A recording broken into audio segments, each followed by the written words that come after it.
વિનંતી છે કે ખુરશીઓ જ્યાં ખાલી હોય ત્યાં સ્ટેજ પાસે બધાનું પોતપોતાનું સ્થાન ગ્રહણ કરે. આગળનો કાર્યક્રમ આપણે શરૂ કરીએ. આમ આદમી પાર્ટીના એક એક કાર્યકર, સનિષ્ઠ કાર્યકરને મારી વિનંતી છે કે ઉલી બાજુમાં ખુરશીઓ ખાલી છે તો ત્યાં એક ખુરશી ઉપર પોતાનું સ્થાન ગ્રહણ કરે.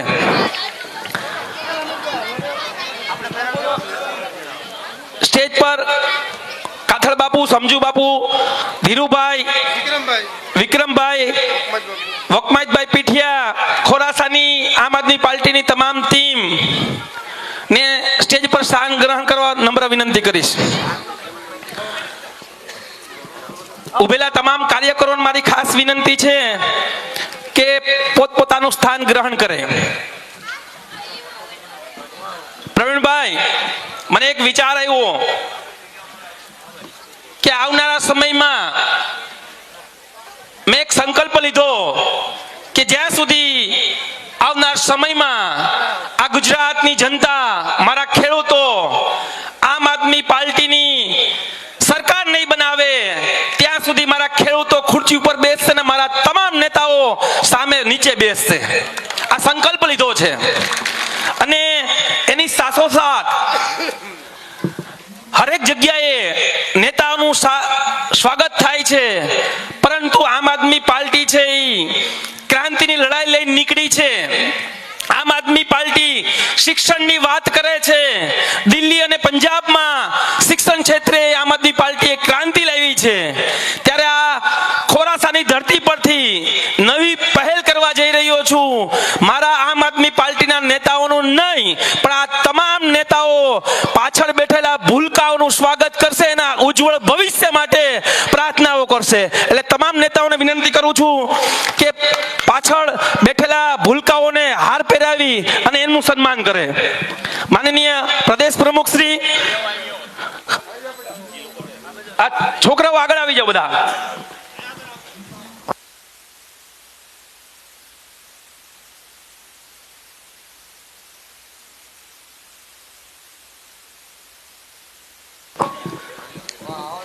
તમામ નાના નાના ભૂલકાનું સ્વાગત કરી રહ્યા છે આપણા નેતાઓ. તો બધા તાળીઓ જોરદાર વગાડો. આ પહેલી વખત થઈ જઈ રહ્યું છે. નેતાઓના સન્માન ખૂબ કર્યા બધી પાર્ટીઓએ, પરંતુ મારા ગુજરાતના ઉજ્જવળ ભવિષ્ય માટે કઈક આમ આદમી પાર્ટી નાના ભૂલકાઓ વિશે, એના ભવિષ્ય માટે, કમસે કમ અમારા માટે નહીં પણ આ ભૂલકાઓ માટે આવનાર ચૂંટણીમાં તમે જોજો આનું ભવિષ્ય ક્યાં છે. અને બીજું નેતાઓશ્રીને બેહવું નથી. બીજી એક વિનંતી કરું છું, સોમનાથ દાદાના સાનિધ્યમાંથી તમે યાત્રાની શરૂઆત કરી છે. આજે ખોરાસા મુકામે આવ્યા છે ત્યારે જે ભૂલકી હોય, તમારું દીકરી હોય, તમારું સ્વાગત કર્યું છે, એ જ ભૂલકાઓના નાની નાની દીકરીઓના આશીર્વાદ લઈ એમના પગ ધોઈ અને આપણે આ કાર્યક્રમની શરૂઆત કરશું. નેતાશ્રીઓને વિનંતી કરું કે નાના નાના ભૂલકાઓના આશીર્વાદ માટે એમના પગ ધોઈને આપણે આ કાર્યક્રમ શરૂ કરવા જઈ રહ્યા છીએ. તો નીચે સ્ટેજ પર આવી જાય. આ એટલા માટે કે આમ આદમી પાર્ટી સામાન્ય નાના અને મધ્યમ લોકોની પાર્ટી છે. આમ આદમી પાર્ટીના વિચારો સામાન્ય અને નાના લોકોના છે. પ્રવીણભાઈ રામ આવી જાય અને ભૂલકાઓને આશીર્વાદ આપે ને એમના આશીર્વાદ આપણે સમગ્ર યાત્રામાં ફળે. બધા તાળીઓ વગાડો. નાની નાની ભૂલકોના પ્રદેશ પ્રમુખ મનોજભાઈ સોરઠિયા સાથે અને પ્રવીણભાઈ રામ એમના પગ ધોઈ અને આશીર્વાદ લઈ રહ્યા છે. અને મને સંપૂર્ણ વિશ્વાસ છે કે આ 13 દિવસની યાત્રામાં નાના નાના ભૂલકાઓના આશીર્વાદ મળશે. સમગ્ર ગુજરાતના ખેડૂતોનો આત્મો જાગશે અને સમગ્ર ગુજરાતમાં આમ આદમી પાર્ટી તરફ તમામ લોકો, ખેડૂતો એક થશે એવી આશા અને અપેક્ષાઓ છે.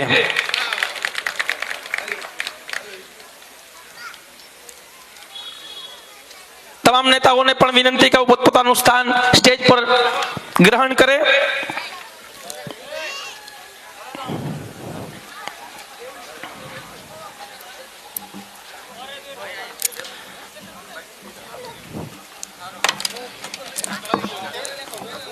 સૌપ્રથમ આ સ્ટેજ પર ઉપસ્થિત આમ આદમી પાર્ટીના પ્રદેશ પ્રમુખ ઈસુદાન ગઢવીજી,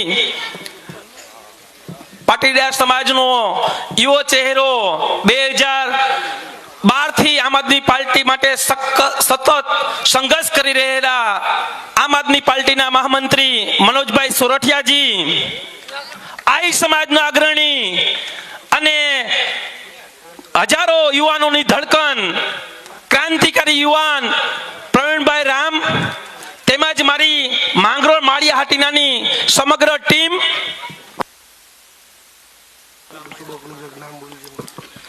તેમજ આ સ્ટેજ પર ઉપસ્થિત રામભાઈ વાજાને વિનંતી કરું સ્ટેજ ઉપર પોતાનું સ્થાન ગ્રહણ કરે. સોમનાથના આમ આદમી પાર્ટીના જિલ્લા પ્રમુખ, એમની સાથે બચુ બાપુ, કાથળભાઈ, હનીફભાઈ, અમારી ગળુની જિલ્લા પંચાયતની ટીમ, નેતૃત્વ લેનાર પીઠિયાભાઈ, એમની સાથે હનીફભાઈ, હિતેશભાઈ, કાથળ બાપુ, માલદેવભાઈ પીઠિયા, બચુ બાપુ, સમજુભાઈ રાજાણી અને પટેલ સમાજના તમામ અગ્રણીઓને ખાસ કરીને મોટી સંખ્યામાં ઉપસ્થિત આ ખોરાસા ગામના દરેક લોકોનો હું વંદન કરું છું અને આભાર વ્યક્ત કરું છું. આમ આદમી પાર્ટી નાના અને મધ્યમ લોકોની પાર્ટી છે. સામાન્ય પરિવારમાંથી બધા લોકો આવે છે. મારી 30 વર્ષની ઉંમરે મારા પપ્પા ટ્રક હકાવતા હતા. કોઈ રાજકીય બેકગ્રાઉન્ડ નહીં, સંઘર્ષમાંથી ઊભા થયેલા માણસો છીએ. માત્ર 30 વર્ષની ઉંમર હતી ને આમ આદમી પાર્ટીએ વિધાનસભાની ટિકિટ આપી ત્યારે નક્કી થઈ ગયું કે આ સામાન્ય અને નાના લોકોની પાર્ટી છે. મારે વિશેષ વધારે વાતો નથી કરવી, આપણે તો અવારનવાર મળવાનું થતું હોય, પરંતુ આ વિસ્તારમાં મારા ખેડૂતો હેરાન પરેશાન થઈ રહ્યા છે. 2022માં જ્યારે ચૂંટણી લડતો હતો ત્યારે હરેક મુદ્દા ઉપર વાત કરી છે.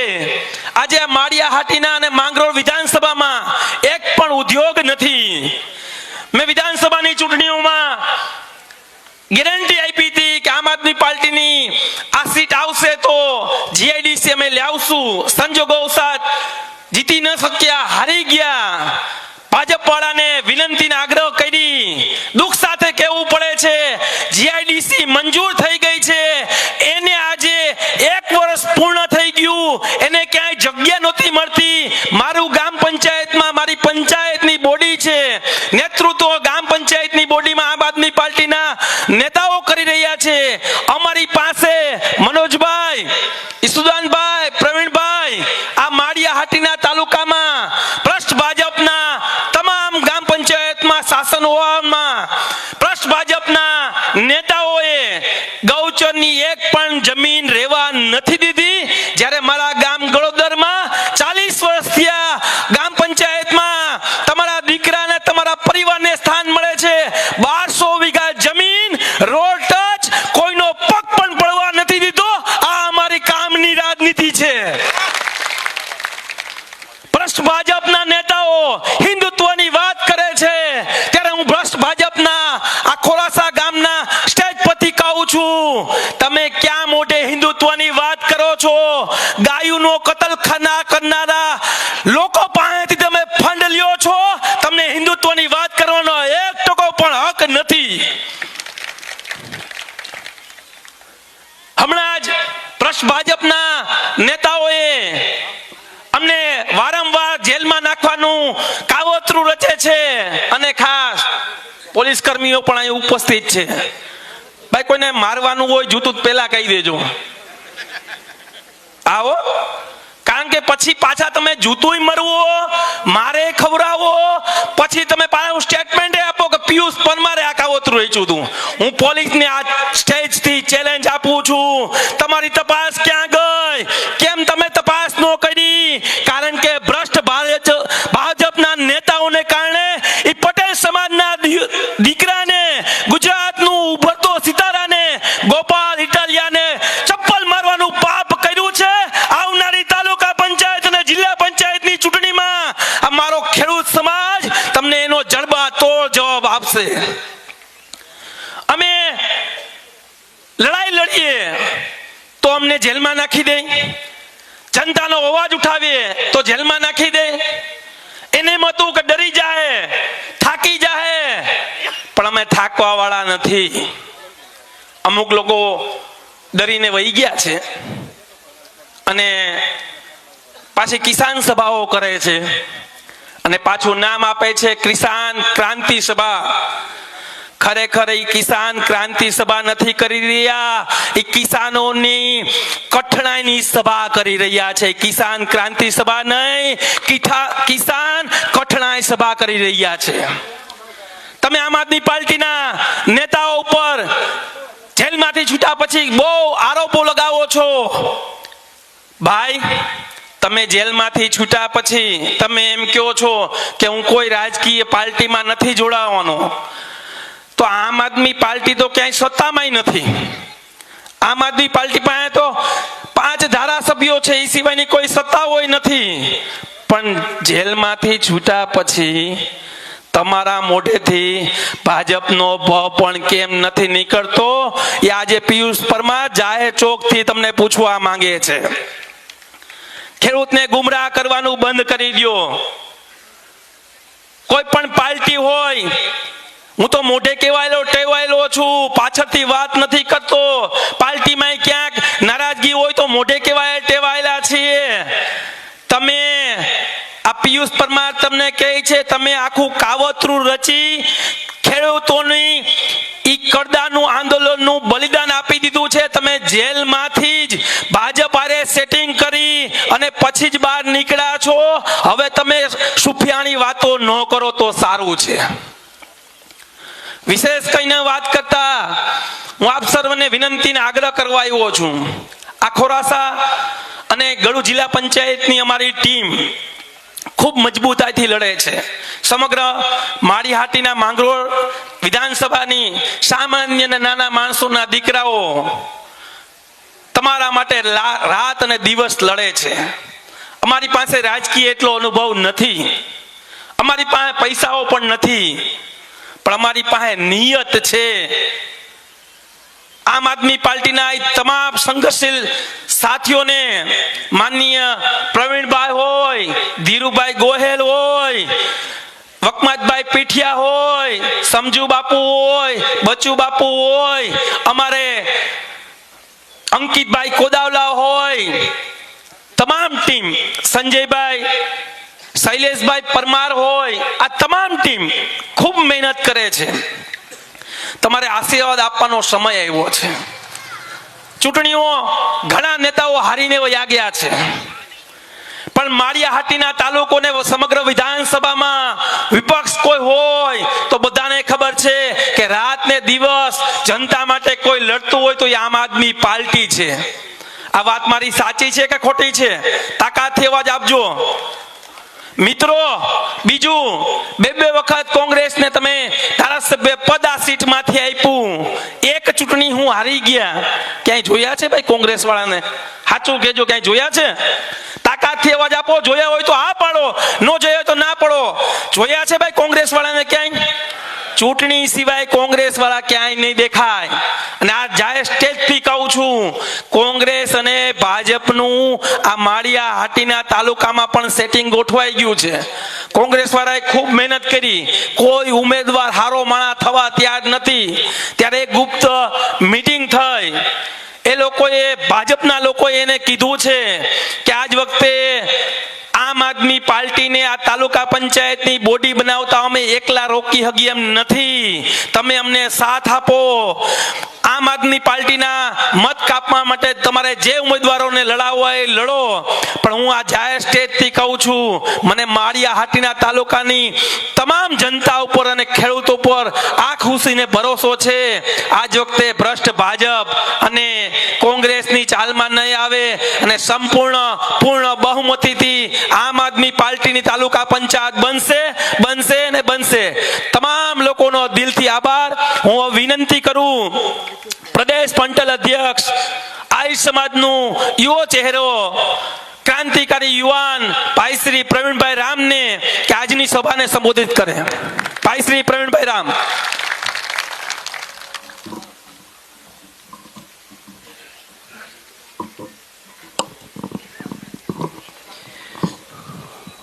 Hello hello hello.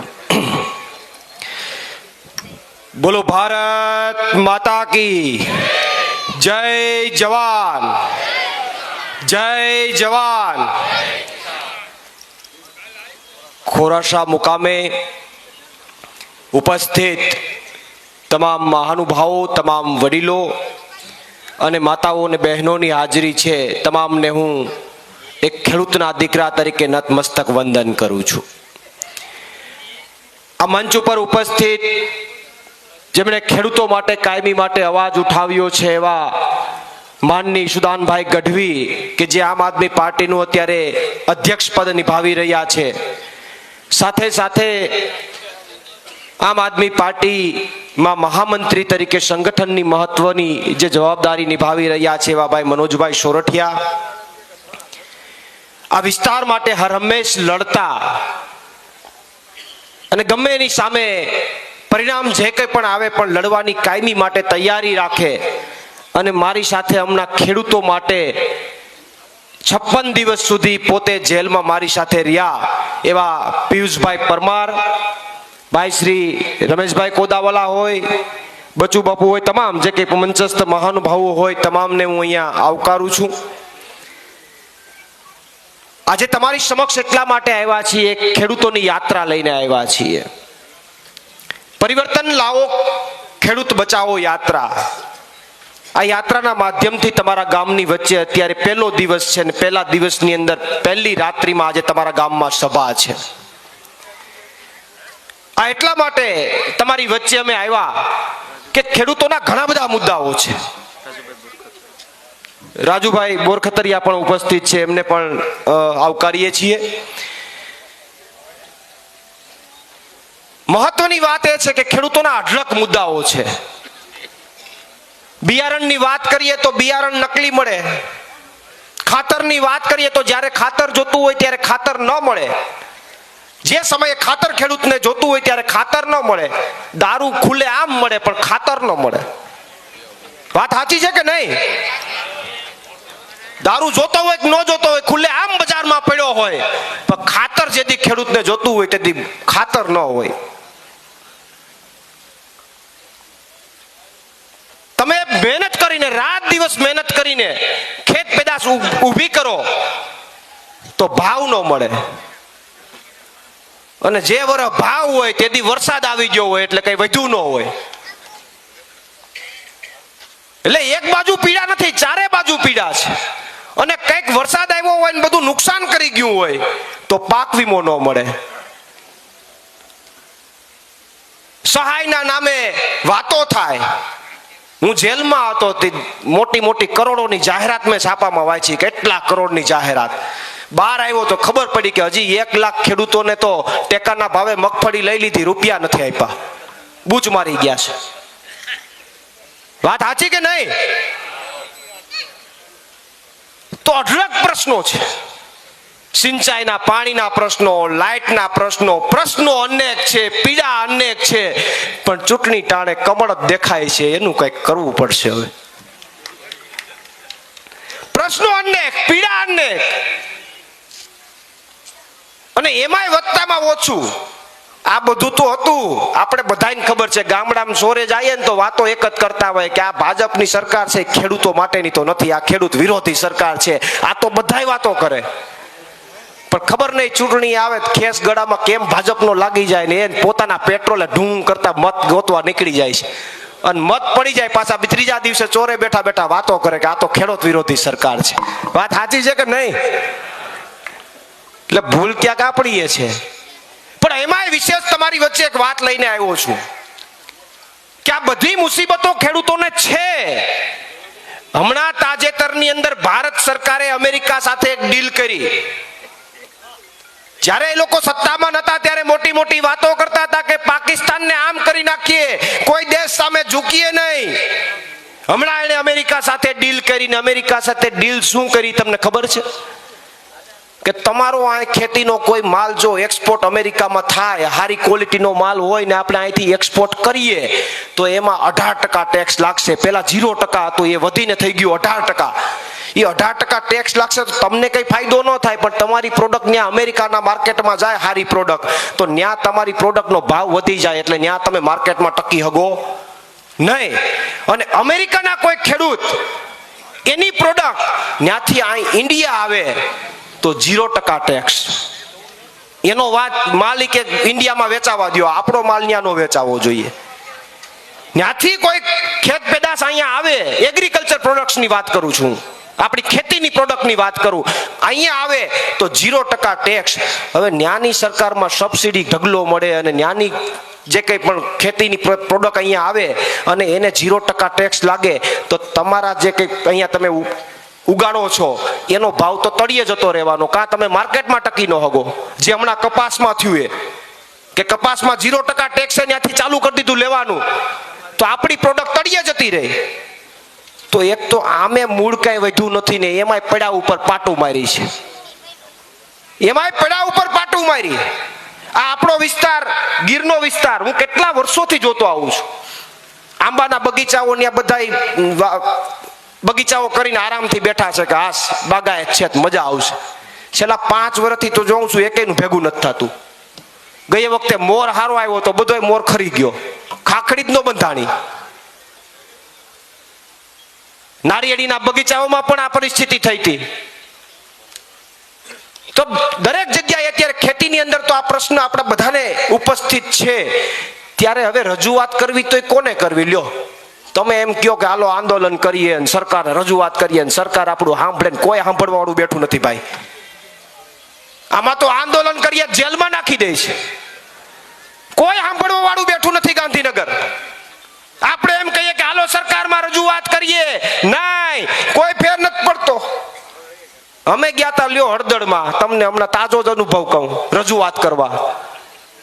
રજૂઆત સાઈડમાં રહી, કડદો સાઈડમાં રહ્યો ને અમને સીધા નાખ્યા જેલમાં 108 દી. 2-5 દી હોય તો ઠીક છે, 4.5 મહિના કાઢીને આવ્યા હમણાં તાજા માજા થઈને. તો હવે કોને રજૂઆત કરવી? બોલીએ તો કે જેલમાં હાલો. તો એટલા માટે તમારી વચ્ચે આવ્યા છે કે હવે કોઈને રજૂઆત કરવી નથી. હવે ખેડૂતને બચવું હોય, ખેતીને બચાવવી હોય તો પરિવર્તન લાવો, ભાજપને ઘર ભેગી કરો અને આમ આદમી પાર્ટીને જીતાડો. બાકી ક્યાં સુધી એમ સોટું રહેવું કે લ્યોનભાઈ કંઈક કરો ને અમે તમને મત આપશું ને આ કરશું ને તે કરશું. 30 વર્ષથી તો કરીએ છીએ. તો આપ સૌને વિનંતી છે કે આવનારી તાલુકા પંચાયત, જિલ્લા પંચાયતની ચૂંટણીઓની અંદર અમારા જેવા યુવાનો લડે છે, સરકાર સામે બાયો ચડાવે છે, પણ જો તમે અમને સમર્થન ન આપો, અમને સહયોગ, અમારે બીજું તમારી પાસે કાંઈ નથી જોતું. કદી માગવા આવ્યા કે લાવો 5 રૂપિયા? અમે અમારા પેટ્રોલ ડીઝલે લડીએ છીએ, બાથ ભીડીએ છીએ. અમારે તો તમારા માથાની ગણતરી જોઈએ, તમારું સમર્થન જોઈએ અને પેટીમાં તમારો મત જોઈએ. અમારી તાકાત બમણી થાય પછી સામે જેને આવવું હોય આવી જાય. બીજું કાંઈ નથી જોતું સાહેબ, ખેડૂતનો આશીર્વાદ જોઈએ છે. બાકી લડવાની તાકાત તો કુદરતે આપી છે ને લડીએ છીએ, કોઈનાથી ડરતા નથી ને ભવિષ્યમાં ડરવાના નથી. પણ એક મહત્વની વાત આપને ચોક્કસથી કહું કે ભગવાન સોમનાથના દર્શન કરીને, દાદાના દર્શન કરીને નીકળ્યા છે આ યાત્રા લઈને. હમણાં મેં ખેડમાં પદયાત્રા કરી હતી. મારા નસીબમાં ખબર નહીં યાત્રા જ લખી છે. 15 વર્ષથી આ જ હાલે છે ધંધો, યાત્રા ને આંદોલન ને જય જવાન ને જય કિસાન ને ઓન બેકારા જ હાલે છે. ને હમણાં આવી જેલ પાછી. હમણાં લગભગ 5-6 મહિનાથી સુદાનભાઈ મનોજભાઈ ખબર છે કે હમણાં 5-6 મહિનાથી તો પેલા ઘેડની યાત્રા કાઢી, પછી વળી એક દી ઓલા કેશોદ ની અંદર હુડકું લઈને ઉતરો હતો, એમાં મારા દીકરા પકડી ગયા મને. ખોટો કેસ કર્યો હતો, એમાં ન્યાય યાત્રા કાઢી મેં કેશોદમાં. માંડ 10 દી ન્યાય યાત્રા કાઢી રહ્યો, ત્યાં હળદળ પૂગ્યો હતો, ત્યાંથી જેલ યાત્રા ચાલુ થઈ ગઈ સીધી. અને જેલમાંથી બહાર આવ્યો ત્યાં આ પાછી ખેડૂતોની યાત્રા ચાલુ થઈ. એટલે 6 મહિનાથી તો મારે યાત્રાનો યોગ છે. પણ આપ સૌને વિનંતી છે કે સોમનાથ દાદાના દર્શન કરીને નીકળ્યા છે સાહેબ. એ સોમનાથ મંદિરનું ઘણા બધા આપણા ઇતિહાસ છે. ભગવાન ચંદ્ર, એમને શ્રાપ જ્યારે મળ્યો ને ત્યારે આ પ્રભાસ ક્ષેત્રમાં આવીને એમણે તપ કર્યું હતું. અને એટલા માટે અમે સોમનાથ મંદિરના દર્શન કરીને નીકળ્યા છે કે ખેડૂતોની પીડાને દૂર કરવા માટે અમારે તપ કરવું પડે ને તો તપ કરવા માટે તૈયાર છે. કદાચ 10 દિવસ 15 દિવસ મારા પરિવારથી હજુ પણ દૂર રહેવું પડે તો પણ અમારી તૈયારી છે. તપ કરીને મારા ગુજરાતના ખેડૂતોની વચ્ચે મારે જવું છે. 108 દિનની જેલ, મને ઉત્સાહ છે. 108 દિવસની જેલ બાદ હું પહેલી વાર આ યાત્રાના માધ્યમથી મારા ગુજરાતના ખેડૂતોની વચ્ચે જઈ રહ્યો છું. મને આનંદ છે, મને પોરોહ છે કે જેના માટે લડ્યો, જેના માટે પોણા 4 મહિના જેલમાં યાતના ભોગવી, પીડા ભોગવી, એ ખેડૂતની વચ્ચે એના ચરણોમાં આ યાત્રાના માધ્યમથી પ્રવીણ રામ ગુજરાતના ખેડૂતોની વચ્ચે જઈ રહ્યો છે. ત્યારે આપ સૌને વિનંતી કરું છું કે આવનારા દિવસોની અંદર આપણે બધા સંગઠિત થઈએ, આપણા મુદ્દાઓ માટે જાગૃત બનીએ અને હવે કોઈ પાસે માગણી નહીં. હવે તો પરિવર્તન એક જ વિકલ્પ, એના સિવાય બીજી કોઈ વાત નહીં. માગણી વાળી કેસેટ ભૂલી જાઓ. 15 વર્ષથી તો હું માગણી કરી લાંબો થઈ ગયો છું. હવે પરિવર્તન સિવાય બીજી કોઈ વાત નહીં. અને વિશેષ ચર્ચા નથી કરતો. એક વાત, આ ગામમાં આવ્યો છું તો ચોક્કસથી કહીને જાઈશ. ખોરાસા ગામ મારા એક પરમ મિત્રનું ગામ છે, પરેશભાઈ ગૌસ્વામી, જેમને હું એકવાર, આમ તો 2-3 વાર ખોરાસામાં આવી ગયો. એમના કોઈ એકવાર દાદા એક્સપાયર થયા ત્યારે પણ હું અહીંયા બેસવા માટે આવ્યો હતો. મારું જન અધિકાર મંચ પહેલા ચાલતું, એમાં કિસાન સેલના અધ્યક્ષ પદે પોતે જવાબદારી નિભાવતા હતા. પણ આજે મારે ગુજરાતની જનતાને અહીંના લાઈવના માધ્યમથી એક સંદેશ આપવો છે. એ ખોરાસા ગામમાંથી મારે સંદેશ આપવો છે કે પરેશભાઈ ગૌસ્વામીને અમે ખૂબ નજીકથી જાણીએ છીએ. એ વ્યક્તિ, હું કદાચ એવું કહી શકું કે ખેડૂતની અંદર સૌથી ગ્રાઉન્ડ લેવલની ઉપર કોઈ માણસ કામ કરતું હોય અને ગુજરાતનો ખેડૂત સૌથી વધારે કોઈને ચાહતો હોય તો એ પરેશ ગૌસ્વામી છે. એમાં કોઈ બે મત નથી. આ ગામમાં મારે કહેવું પડે. પણ મને દુઃખ થાય છે, હું જેલમાંથી બહાર આવ્યો, મને વાતનું દુઃખ છે કે પરેશભાઈ ગૌસ્વામી જેવો વ્યક્તિ, નાકથી ઉપર માથા સુધી લઈને જેને એમ કહી શકાય કે તટસ્થ વ્યક્તિ, એવા વ્યક્તિ ઉપર પણ અત્યારે અમુક લોકો ખોટા આક્ષેપો લગાવી રહ્યા છે.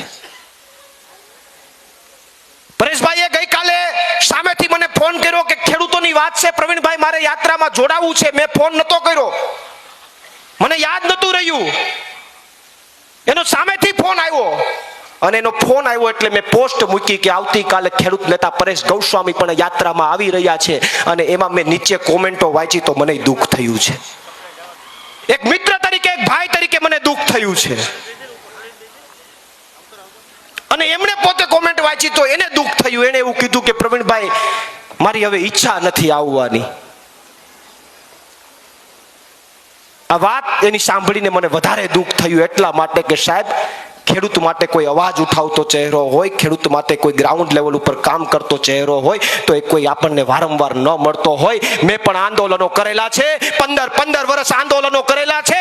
દરેક આંદોલનોમાં સફળતા નથી મળતી. જ્યારે નિષ્ફળતા મળે ત્યારે 2-5% લોકો આક્ષેપો કરે કે પડીકું લઈ લીધું, ત્રીજું લઈ લીધું, બીજું લઈ લીધું. અરે સાહેબ, ઈ તો જેને પીડા ભોગવી હોય એને ખબર હોય. આક્ષેપ કરવા વાળાને તો મફતમાં કરવા છે, કાંઈ ફેર પડતો નથી. પણ દુઃખ છે એટલે દિલના ભાવથી કહું છું. એને જાણું છું એટલે કહું છું, એને ઓળખું છું એટલે કહું છું.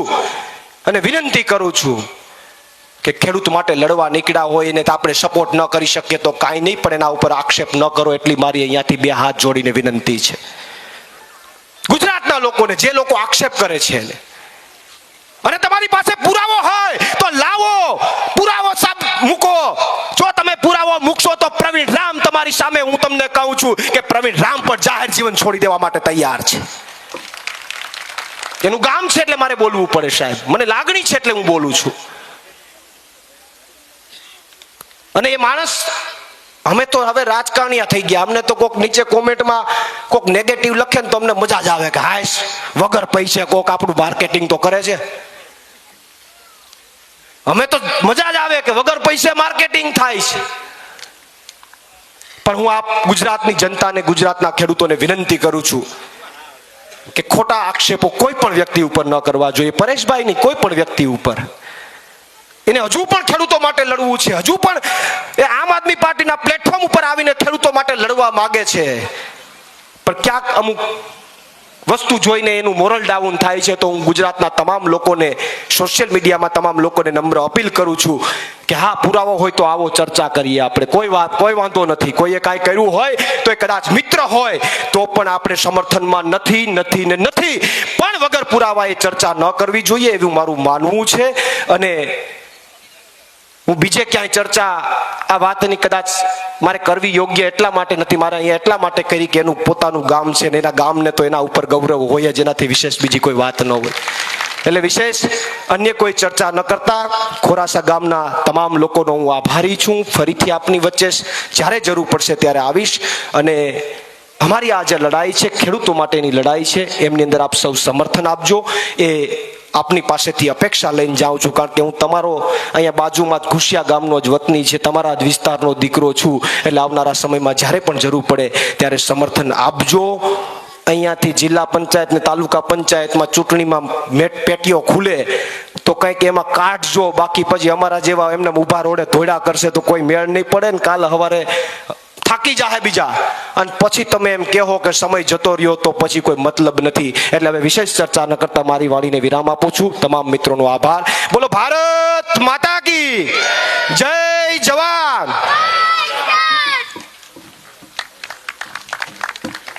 ખૂબ ખૂબ આભાર પ્રવીણભાઈ. આપની શૈલીમાં ખેડૂતોને જે વાત કરી છે, મને માળી હાટીના ખેડૂતોનો વિશ્વાસ છે તમારી એક એક વાત ઉપર આ તમામ ખેડૂતો ઊભા રહેશે.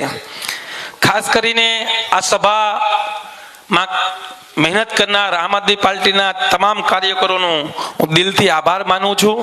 ખોરાસા ગામની ટીમ, નાનુભાઈ, ધીરુભાઈ, બુદ્ધાભાઈ, મનસુખભાઈ લાંગડેચા, પ્રવીણભાઈ, અને આજે આ કાર્યક્રમમાં ઉપસ્થિત મારા આમ આદમી પાર્ટીના ભાઈ શ્રી રાણાભાઈ આછીદરાથી છે, અમારા રમેશભાઈ કોદાવલા, સગર સમાજના પ્રમુખ શ્રી માલદેવભાઈ સોલંકી, રંજીતભાઈ ડાભી અવાણિયાથી, પ્રવીણભાઈ ભાદરકા, કાથળભાઈ ધણેજ, અમારા માંગરોળના તાલુકા પ્રમુખ માંડાભાઈ, પ્રવીણભાઈ પાટગામથી, અમારી હરહમેશ હરેજ મીટિંગમાં હાજરી આપનારી અમારી એક ને એક બેન, આ ભ્રષ્ટ ભાજપથી જરાય ડરતા નથી એવી શોભનાબેન, અને તમામ કાર્યકરો, કદાચ કોઈના નામ લેતા ભૂલી જાઓ, અને ખાસ અમારે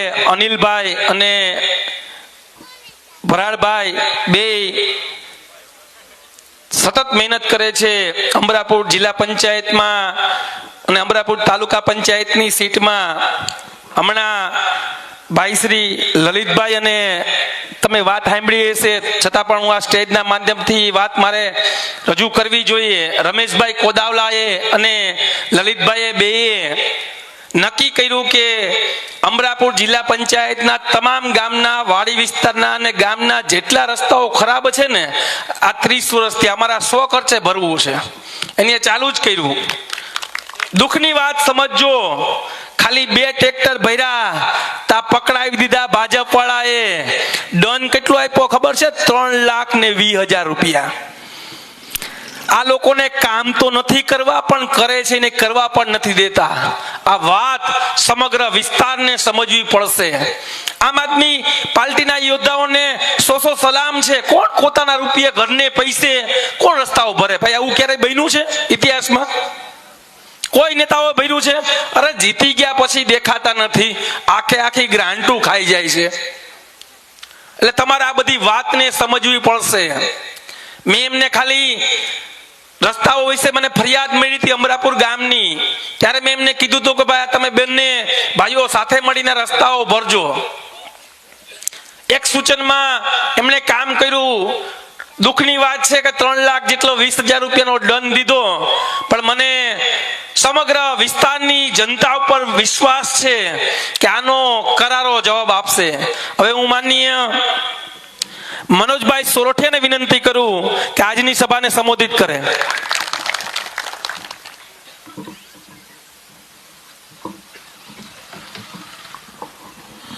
ભારત માતા કી, ભારત માતા કી, જય જવાન, જય જવાન. આજે ખોરાસા ગામ મુકામે આમ આદમી પાર્ટીની આ સભામાં ઉપસ્થિત આપ સૌ ખોરાસા ગામ તથા આજુબાજુના ગામમાંથી પધારેલ આટલી વિશાળ સંખ્યામાં આવેલા તમામ વડીલો, યુવાનો, મોટી સંખ્યામાં ઉપસ્થિત માતા બહેનો અને જેમનું અમે હમણાં સ્વાગત કર્યું એવા ભૂલકાઓ, મંચસ્થ મહાનુભાવો, આમ આદમી પાર્ટીના પ્રદેશ અધ્યક્ષ અમારું જેમણે નેતૃત્વ સંભાળ્યું છે એવા ઈશુદાનભાઈ ગઢવી, પ્રવીણભાઈ રામ, અમારા રાજુભાઈ કરપડા, પિયુષભાઈ પરમાર સાથે તમામ સાથીઓ કે જે આ સંઘર્ષના રસ્તે સતત લોકોનો અવાજ બની રહ્યા છે અને સતત ગુજરાતના લોકોને આ ગુજરાતની પીડામાંથી મુક્ત કરવા માટે સંઘર્ષ કરી રહ્યા છે. આજે અમે સવારે સોમનાથ દાદાના દર્શન કરી આશીર્વાદ લઈ અને ગાંધીનગર જવા માટે નીકળ્યા છીએ. અમારો આશા છે અને સંકલ્પ છે કે ગુજરાતની અંદર 30 વર્ષથી જે પાર્ટી સત્તામાં છે એ પાર્ટીને છેલ્લા 30 વર્ષ જ્યારે લોકોએ મત આપ્યા છતાં આજે જ્યારે સ્થિતિ બદલાઈ નથી ત્યારે એ પાર્ટી ગુજરાત છોડીને જાય, ગુજરાતમાં પરિવર્તન આવે અને ગુજરાતની અંદર ગુજરાતના સામાન્ય લોકોના હાથમાં સત્તા આવે. આ પ્રયાસો સાથે, આ સંકલ્પ સાથે આજે આ પરિવર્તનનું સંદેશ લઈને આપની વચ્ચે આપના આશીર્વાદ મેળવવા માટે આવ્યા છીએ. આપણે સૌ જાણીએ છીએ કે આજની જે સ્થિતિ છે ગુજરાતની અંદર એક સામાન્ય નાના માણસ માટે પોતાના દીકરાઓને ભણાવવા, દીકરીઓને પરણાવવી અને શાંતિપૂર્ણ રીતે જિંદગી જીવવી હવે લગભગ ધોયેલી છે. વર્ષોથી આશા છે આપણને કે સ્થિતિ કાલ બદલશે, કાલ બદલશે, કાલ બદલશે, પણ આજે પણ એની સ્થિતિ છે. આપણા વિસ્તારના રોડ રસ્તા હોય, બાળકોની શાળાઓ હોય, હોસ્પિટલો હોય કે આપણે જે રોજે રોજ જે ખેતી કરીએ છીએ, જેના ઉપર આપણે નિર્ભય છીએ, જેના ઉપર આપણે ગુજરાન ચલાવીએ છીએ, એ ખેતીની આજે સ્થિતિ જોઈ અને આપણને સૌને અંદરથી દુઃખ લાગે કે આવી સ્થિતિ ગુજરાતમાં 30 વર્ષમાં એક પાર્ટીની સરકાર હોવા છતાં કેમ છે. અને એટલા માટે ગુજરાતમાં આ જે પીડા છે એ પીડામાંથી મુક્તિ માટે આપણે બધા જ આ પાર્ટી પાસે, આ યુવાનો પાસે આશા રાખીને બેઠા છે. તમે જુઓ આજે આ સરકારની સામે કશું બોલાતું નથી. તમે અવાજ ઉપાડો એટલે હુમલાઓ થાય. આજે અમારા બેન જીગીશા બેન ઉપર ગોંડલમાં હુમલો થયો. થોડા દિવસ પહેલા આપણે યુવરાજસિંહની ગાડી ઉપર હુમલો થયો, એમના સાથી બહુ ગંભીર રીતે ઘાયલ થયા. કેમ? કેમ કે એ દૂધ, જે નકલી દૂધ વેચાતું હતું, જે નકલી દૂધનો કારોબાર થતો હતો, એના ઉપર એમણે રેડ પાડી. ગુજરાતમાં નકલીની ભરમાર છે, પણ એના વિરુદ્ધમાં કોઈ બોલે, એને કોઈ પકડે તો આ સરકારને ગમતું નથી. એટલા બધા મવાલીઓ રાખ્યા છે કે જ્યાં ફાવે ત્યાં હુમલાઓ થાય. પણ એમ છતાંય આજે કેટલાક મુઠ્ઠીભર લોકો ગુજરાતને આ ભાજપની પીડામાંથી મુક્ત કરવા માટે સતત સંઘર્ષ કરે છે. આજે અમારા બેન હોસ્પિટલમાં છે, યુવરાજસિંહ પર હુમલો થયો, એમની પણ ગંભીર રીતે ઘાયલ કરવાની કોશિશ થઈ, પણ એમ છતાંય આ પાર્ટીના યુવાનો જે છે આ સરકારની સામે લડે છે. અહીંયા સ્ટેજ ઉપર 3 મહાનુભાવો, 3 યુવાનો બેઠા છે કે જેણે ગુજરાતની અંદર કડદા પ્રથાની સામે અવાજ ઉપાડતા, બોટાદમાં છે કે એક આંદોલન થયું, એ અહીંથી જઈ અને બોટાદ સુધી જઈ અને એમણે એ આંદોલનમાં ભાગ લીધો. પ્રવીણભાઈ 108 દિવસ રહ્યા, રાજુભાઈ અને પિયુષભાઈ પણ લગભગ 55-56 દિવસ સુધી જેલમાં રહ્યા. અને આવા સમયમાં પણ આજે જો ભાજપની સામે લડવાની સજા જેલ હોય, હુમલાઓ હોય, છતાંય આપની વચ્ચે આવ્યા હોય તો એ આશા સાથે આવ્યા છીએ કે જો તમે આશીર્વાદ આપશો, જો તમે ધારશો તો ગુજરાતમાં નવી ક્રાંતિ થવાની છે. આ તમારા હાથમાં છે કે તમે શું નક્કી કરવાના છો. આ સંઘર્ષના રસ્તા ઉપર ચાલનાર યુવાનો અને આમ આદમી પાર્ટીને આશીર્વાદ આપશો તો ગુજરાતની અંદર પરિસ્થિતિ બદલાશે, નહીતર 30 વર્ષથી જે સ્થિતિ છે એની સ્થિતિ રહેવાની છે. ભાજપને ખૂબ અહંકાર છે. એમને એવું છે કે હવે મત માંગવા જવાની જરૂર નથી. એમને એવું છે કે તમામ ચૂંટણીઓ આપણે જીતી જઈશું, કંઈક મતો ખરીદી લઈશું, દારૂથી ખરીદીશું અને કંઈક સમાજના આગેવાનોને આપણે લોકોની વચ્ચે મૂકીને ભોળવીશું અને મત લઈ લઈશું. આપણે જરૂર નથી આ લોકો પાસે મત માંગવા જવાની. અને એટલા માટે આજે સ્થિતિ એવી છે કે એમના, તમે જુઓ હમણાં બજેટ આવ્યું, દર વર્ષે 3 લાખ કરોડ બજેટ, 4 લાખ કરોડનું બજેટ. આપણે ક્યારેય બજેટ જોયું નથી. આ બની જશે ને તે બની જશે, પણ આપણે એવો વિકાસ જોયો નથી. આ પૈસા જાય છે ક્યાં? આ આટલા પૈસા દર વર્ષે જો સરકાર આપણા ટેક્સના પૈસા વાપરતી હોય તો એ પૈસા જાય છે ક્યાં? કેમ કોઈ જનતા રાજી નથી? આ બજેટ આવવાથી લોકોના મોઢા ઉપર મલકાઈ કેમ નથી?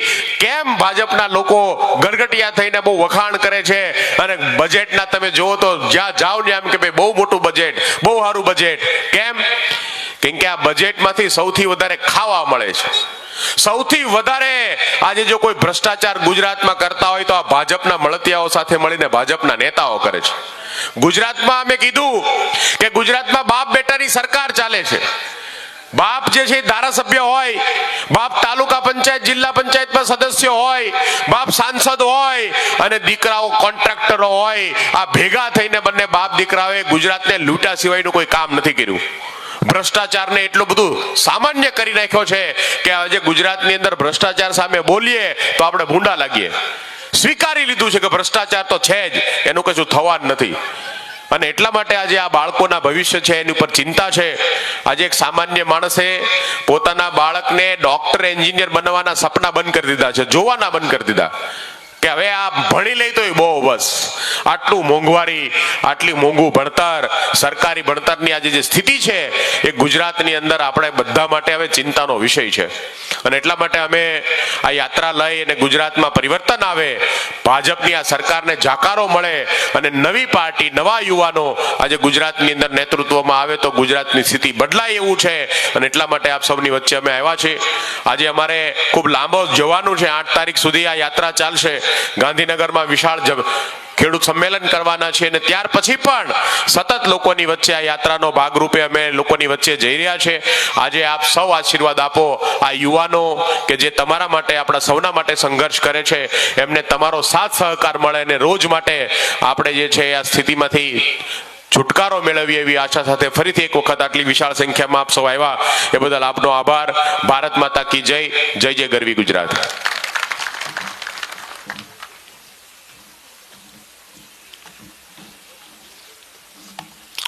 આમ આદમી પાર્ટીના ચાણક્ય એવા મનોજભાઈ સોરઠિયાએ ખૂબ સારી વાત કરી છે કે ખરેખર શિક્ષણની વાત કરતી, રોજગારની વાત કરે એવો કોઈ મુદ્દો નથી. માત્ર હિન્દુ અને મુસલમાનની જ વાત કરે અને વોટ તમારો લઈ જાય. 5 વર્ષ સુધી કોઈ નેતા દેખાતા નથી. આવી પરિસ્થિતિ હોવા છતાં પણ 3 દાયકા સુધી ભારતીય જનતા પાર્ટી ગુજરાતમાં રાજ કરે છે. પ્રવીણભાઈ, હું તમને એક વાત કરવા માંગુ કે 4 લાખ કરોડનું બજેટ જે આવ્યું ને એ 7 કરોડ જનતાને ભાંગાકાર કરો એટલે 70,000 રૂપિયા આવે. એક પરિવારમાં 5 સભ્ય હોય તો 3.5 લાખ રૂપિયા થાય. આમાંથી કોઈ બેઠા મને કહેશે કે 3.5 લાખ રૂપિયા સરકારે આપણું કોઈ કામ કર્યું હોય તો? માળિયા તાલુકાના 68 ગામ છે દોસ્તો. 68 ગામમાં 21 સ્કૂલ તો એવી છે કે ત્યાં માત્ર એક જ શિક્ષક છે. શિક્ષક રજા મૂકે એટલે 24 કે 25 કે 12 જે વિદ્યાર્થી હોય એને ભણવા ન આવવાનું. મારું ગામ શાંતિપરા છે દોસ્તો. શાંતિપરામાં ગામ પંચાયત નથી. તલાટીને પ્રશ્ન કરવો હોય તો ક્યાં જવું? સરપંચને પ્રશ્ન કરવો હોય તો ક્યાં જવાનું? દોસ્તો, ગોપાલભાઈ વિસાવદર થી જીતા પછી તેને નક્કી કર્યું કે ગુજરાતમાં તમામ ગામમાં ગામ સભા થતી કે ન થતી 5 વખતે કરવાની છે. મારા ગામમાં મેં પ્રશ્ન ઉઠાવ્યો, ગામ સભા કરી. અમે પ્રશ્ન પૂછ્યો કે ભાઈ તમે સંસદની ગ્રાન્ટ ક્યાં વાપરી છે? રાજ્યસભાની ગ્રાન્ટ ક્યાં વાપરી છે? ધારાસભ્યની ગ્રાન્ટ ક્યાં વાપરી છે? ગુજરાત વાઇબ્રન્ટ સમિતિની ગ્રાન્ટ ક્યાં વાપરી છે? સ્વસ્થ ગુજરાતની ગ્રાન્ટ ક્યાં વાપરી છે? નિર્મલ ગુજરાતની ગ્રાન્ટ ક્યાં વાપરી છે? સુજલમ સુફલમ યોજનાની ગ્રાન્ટ ક્યાં વાપરી છે? મારા પ્રશ્નનો જવાબ ત્યાં આવેલા અધિકારી પણ ન આપ્યો, સરપંચ પણ ન આપી શક્યો કે તલાટી પણ ન આપી શક્યો. દોસ્તો, મેં પ્રશ્નો કરીએ તો ક્યાંક પરિવારને દબાવવામાં આવે, ક્યાંક જેલમાં નાખવામાં આવે. દોસ્તો હું પણ એક સમયે ગવર્મેન્ટ નોકરી કરતો. મેં બે ગવર્મેન્ટ નોકરી કરી છે. મેં એકવાર સોમનાથ ટ્રસ્ટમાં 5 વર્ષ નોકરી કરી છે. મેં જોયું છે આ તંત્રને નજીકથી કે શું ચાલે છે. દોસ્તો તમે બધાય બેઠા, આ સમાજ તો હોશિયાર સમાજ છે. એ સમાજ મેરે તમે સમાજ એ સમાજ અહીંથી વસે છે ખોરાસામાં કે જે ગુજરાતની દિશા અને દશા બે નક્કી કરે છે.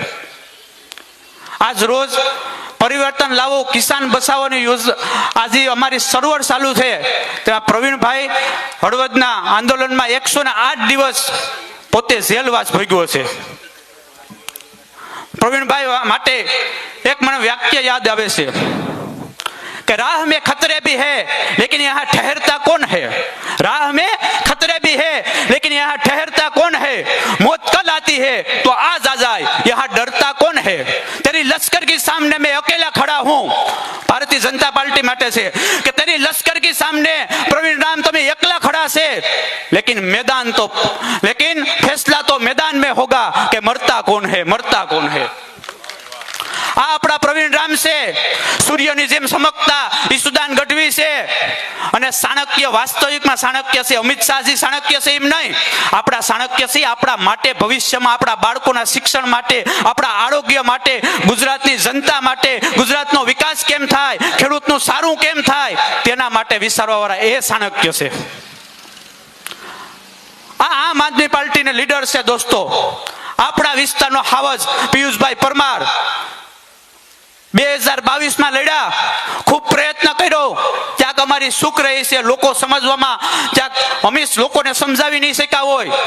આવનારી 2027 ને આવનારી તાલુકા પંચાયત ને જિલ્લા પંચાયતમાં કોઈ પણ સમાજ હોય, કોઈ પણ જ્ઞાતિ હોય, કોઈ પણ ધર્મનો હોય, માત્ર મારા બાળકનો વિકાસ કોણ કરી શકે છે, મારા પરિવાર માટે કોણ સારું કરી શકે છે, મારા ગામની માટે કોણ સારું કરી શકે છે, મારા ગામના રસ્તા હોય, વીજળી હોય, જે સામાન્ય પ્રશ્ન 30 વર્ષથી ભારતીય જનતા પાર્ટીનું શાસન હોવા છતાં પણ આપણે સામાન્ય પ્રશ્ન હજી વાસા નથી આપી શક્યા. અને દોસ્તો આ વિશ્વ ગુરુ બનાવવા નીકળ્યા છે.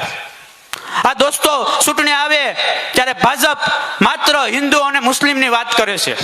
હું એવું કહું છું, હનીફભાઈ મારા મિત્ર છે, ગડુ જિલ્લા પંચાયત થી માંડીને તમામ જવાબદારી સંભાળે છે. હનીફભાઈ અમે બે ભાઈ એક દી હોટલે બેઠા હતા, વાત કરતા હતા કે હું મુસલમાન છે એને 2000 ડબ્બો આપે છે તેલ ને હિન્દુને 3000 આપે છે. આવું થાય છે દોસ્તો? નથી થતું.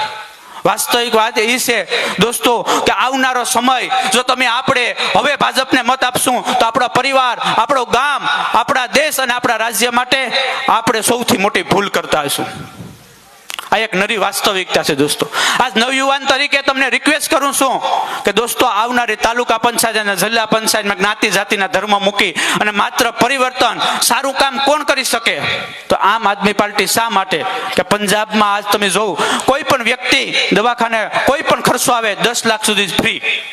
ને આપણે શું થાય, આયુષ્યમાન કાર્ડ ને માતૃ કાર્ડ ને આ કાર્ડ ને તે કાર્ડ ને. એટલે દોસ્તો હવે વિશેષ કોઈ ચર્ચા નથી કરવી. રાજુભાઈ બોરખતરિયાને કહું છું કે તેમને સભાને સંબોધે.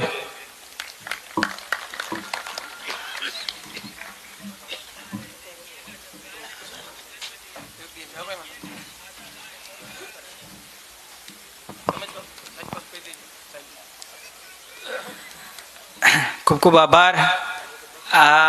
આજની પરિવર્તન કિસાન બચાવો સભાની અંદર ઉપસ્થિત તમામ મંચસ્થ મહાનુભાવો અને મોટી સંખ્યામાં ઉપસ્થિત ખેડૂતો, આ એક જે યાત્રા લઈને માનનીય ઈસુદાનભાઈ, પ્રવીણભાઈ અને અમારા મનોજભાઈ સોરઠિયા નીકળ્યા છે ત્યારે ખૂબ મોટો પ્રતિસાદ મળી રહ્યો છે. આજ સવારથી જ જ્યારે સોમનાથ મહાદેવના દર્શન કરી અને આ યાત્રા પ્રારંભ થઈ છે. આ યાત્રા તમામે તમામ વિસ્તારોની અંદર જશે અને આવી જ રીતની સભાઓ દરેક જગ્યાએ, દરેક વિસ્તારની અંદર, વિધાનસભાની અંદર થશે. આ લાઈવના માધ્યમથી અહીંયાથી આપણે એક એવી જાહેરાત કરીએ છીએ કે આપ સૌના સગા સંબંધીઓ જ્યાં જ્યાં વિસ્તારમાં રહેતા હોય ત્યાં આ પરિવર્તનની જે એક લહેરની અંદર આમ આદમી પાર્ટી પૂરા દમખમ સાથે ખેડૂતોનો સાથ અને સહકાર બની રહી છે. ત્યારે આ પરિવર્તન કિસાન બચાવો યાત્રાની અંદર આપ સૌ ખૂબ સાથ અને સહકાર આપો એ અપેક્ષા રાખું છું. આજના મંચસ્થ મહાનુભાવોમાં પ્રવીણભાઈ રામ કે જેમણે સમગ્ર ગુજરાતની અંદર જ્યારે કડદા પ્રથા નાબૂદ કરવાના આંદોલનની અંદર જેલવાસ ભોગવ્યો, પિયુષભાઈએ જેલવાસ ભોગવ્યો અને તમામ જે 85 ખેડૂતો હતા એણે ખૂબ દુઃખ ભોગવ્યું છે. ત્યારે એમને એવો વિચાર આવ્યો, માનની ઈસુદાનભાઈને વિચાર આવ્યો કે આ વાતને અને ખેડૂતોની સાથે આજે જે અન્યાય થઈ રહ્યો છે, ખેડૂતો સાથે જે પરેશાનીઓ જે ભોગવી રહ્યા છે, પોષણક્ષમ ભાવો નથી મળતા અને ખેડૂતોને વીજળી અન્ય ઘણી બધી જે વિડંબનાઓ છે, જે વેદનાઓ છે, એ વેદનાઓને વાચા આપવા અને આજે તમારી સમક્ષ આવ્યા છે. માનની ઈસુદાનભાઈ આવ્યા છે, અમારા મનોજભાઈ સોરઠિયા આવ્યા છે, ભાઈ પ્રવીણભાઈ રામ, પિયુષભાઈ અને અહીં સમગ્ર ટીમ આવી છે. ત્યારે આજની આ સભાનો મુખ્ય ઉદ્દેશ્ય એ છે કે આ સભા ભગવાન મહાદેવના સાનિધ્યમાંથી પ્રારંભ થઈને ગાંધીનગર ખાતે સમાપન થવાની છે. ત્યારે દરેક ગામની અંદર આ પરિવર્તનની જે લહેર છે, માનની સુદાનભાઈ, પ્રવીણભાઈ, મનોજભાઈ, આખી ટીમ જવાની છે. ત્યારે આપની સમક્ષ પણ એક વિનંતી કરું છું કે આપણા ગામનો, આપણા વિસ્તારનો કોઈ પણ ખેડૂતલક્ષી પ્રશ્ન હોય તો આપ કોઈ પણ જાતના સંકોચ રાખ્યા વગર રજૂ કરજો. અહીંના સ્થાનિક જે નેતાઓ છે, માનની પિયુષભાઈ હોય, રમેશભાઈ કોદાવાલા હોય, શૈલેષભાઈ હોય કે બચ્ચુ બાપા હોય, કોઈ પણ હોય, એમને રજૂઆત કરજો. માનની ઈસુદાનભાઈ સુધી એ વાતને પહોંચાડજો, પ્રવીણભાઈ સુધી પહોંચાડજો અને આપના પ્રશ્નોને અમે ગાંધીનગર સુધી લઈ જવા માટે આ યાત્રા લઈને નીકળ્યા છે. આપણે હવે જેને સાંભળવા માટે આતુરતાથી રાહ જોઈ રહ્યા છે અને આ કાર્યક્રમના અધ્યક્ષ અને આમ આદમી પાર્ટીના પ્રદેશ અધ્યક્ષ અને કિસાનોના મસીહા કહી શકાય એવા માનની ઈસુદાનભાઈ ગઢવીને સાંભળવા છે. તો વિનંતી કરીશ માનની સાહેબજીને કે પોતાની વાત રજૂ કરશે.